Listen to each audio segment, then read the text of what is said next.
Parliament ఎన్నికలు CM Revanth రెడ్డికి సవాలుగా మారాయి. పీసీసీ చీఫ్ సీఎం పదవిలో ఉన్న ఆయన మెజారిటీ ఎంపీ సీట్లు గెలిపించుకోవాలనే పట్టుదలతో ఉన్నారు.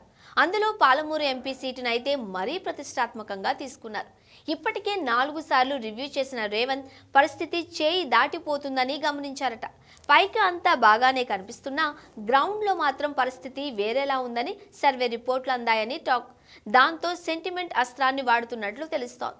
మహబూబ్ నగర్ ఎంపీ సెగ్మెంట్ కింద 7కి 7 ఎమ్మెల్యేలు కాంగ్రెస్ గెలుచుకుంది. ఈ లెక్కన పాలమూరు సీటును పెద్ద కష్టం లేకుండానే గెలవాలి.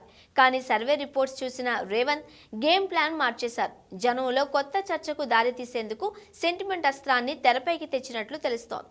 మహబూబ్ నగర్ ఎంపీ అభ్యర్థిగా వంశీచంద్రెడ్డిని బరిలోకి దింపింది అధిష్టానం. ఇదే నియోజకవర్గం నుండి బీజేపీ అభ్యర్థిగా డీకే అరుణ బరిలోకి దిగారు.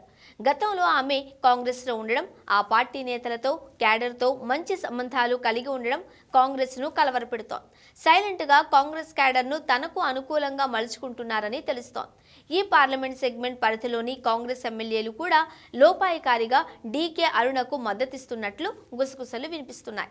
దీంతో అలర్ట్ అయిన రేవంత్ రెడ్డి పదే పదే సమీక్షలు చేస్తూ సెంటిమెంట్ అస్త్రాన్ని వ్యూహాత్మకంగా వదిలినట్లు పొలిటికల్ సర్కిల్లో చర్చ జరుగుతోంది.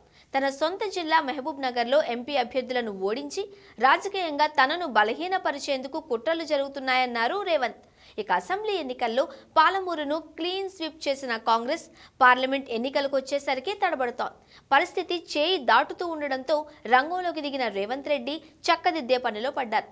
మరి సెంటిమెంట్ అస్త్రం పనిచేస్తుందా? పాలమూరులో పాగా వేస్తారా అనేది ఆసక్తికరంగా మారింది.